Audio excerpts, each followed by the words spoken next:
సాధారణంగా స్వీపర్ అంటే జనాలకు చిన్న చూపు. వారు చాలా తక్కువ స్థాయి ఉద్యోగులని అభిప్రాయం. ఓహో, స్వీపర్ పని చేస్తున్నారా, చాలా చీప్ గా మాట్లాడతారు, పెదవి విరుస్తారు. స్వీపర్ ఉద్యోగం తక్కువ స్థాయిదే కావచ్చు, కానీ వారికి వచ్చే జీతం మామూలుగా లేదు. వామ్మో, ఇంత జీతమా అని నోరెళ్లబెట్టాల్సిందే. ఈ పరిస్థితి ఎక్కడో కాదు, తెలంగాణలోనే.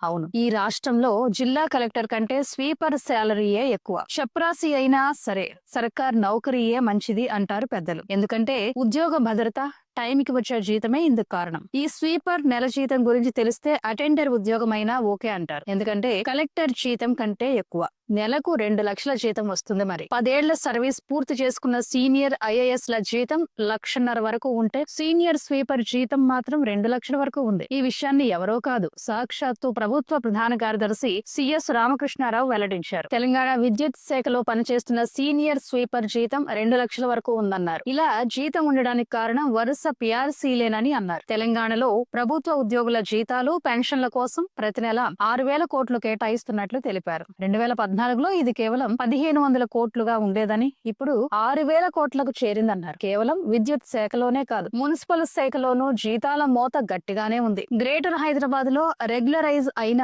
శానిటేషన్ వర్కర్లు సగటున 70,000 అందుకుంటున్నారు. 30 ఏళ్ల సర్వీస్ ఉన్న డ్రైవర్లు, శానిటేషన్ సిబ్బందికి ₹1,00,000 పైగా జీతం అందుతోందట. ప్రతి 4 ఏళ్లకోసారి జరుగుతున్న పే రివిజన్లు, ఎన్నికల హామీలు ఈ స్థాయి జీతాలకు కారణమని తెలుస్తుంది. జీతాలు ఈ రేంజ్ లో ఉన్నాయి కాబట్టే నోటిఫికేషన్ పడగానే నిరుద్యోగులు లక్షల సంఖ్యలో ఎగబడుతున్నారు. మొన్నటి గ్రూప్ 1 నోటిఫికేషన్ లో ఒక్కో పోస్ట్ కు ఏకంగా 799 మంది పోటీ పడ్డారు. కోచింగ్ సెంటర్ల చుట్టూ ఏళ్ల తరబడి తిరుగుతూ ప్రాణం పెట్టి చదువుతున్నారంటే ఆ వెనుక ఉన్న ఆకర్షణ ఈ భారీ శాలరీలే. తెలంగాణ సర్కారు ఖజానాకు శాలరీ సెగ తగులుతుంది. 10 ఏళ్ల కిందట ఉన్న పరిస్థితికి ఇప్పటికీ నక్కకు నాగలోకానికి ఉన్నంత తేడా కనిపిస్తుంది. రాష్ట్రం ఏర్పడిన కొత్తలో నెలకు 1,500 కోట్లుగా ఉన్న జీతాలు, పెన్షన్ల ఖర్చు ఇప్పుడు ఏకంగా 6,000 కోట్లకు చేరింది. అంటే గడిచిన 10 ఏళ్ల కాలంలో ఖర్చులు 300% పెరగడం గమనార్హం. దీనిపై సిఎస్ రామకృష్ణారావు వెల్లడించిన లెక్కలు ఇప్పుడు రాష్ట్ర వ్యాప్తంగా హాట్ టాపిక్ గా మారాయి.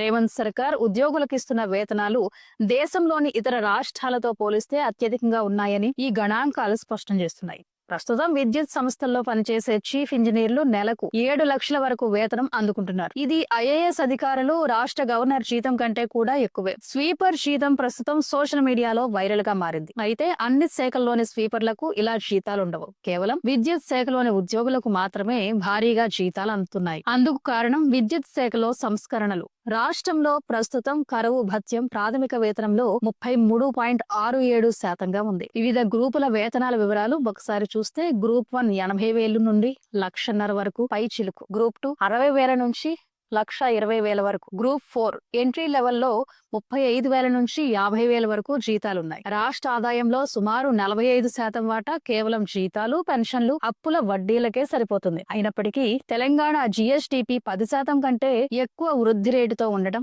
తలసరి ఆదాయం దేశంలోనే అగ్రస్థానంలో ఉండడంతో ప్రభుత్వం సంక్షేమ పథకాలు, వేతనాల చెల్లింపులను సమర్థవంతంగా నిర్వహిస్తుందని అధికారులు తెలిపారు. ఎన్నికల సమయంలో వరుసగా వేతన సవరణలు జరగడం వల్లే ఈ అధిక వేతనం లభిస్తుందని అధికారులు తెలిపారు. Thank you for watching. Please subscribe to Khyati connects.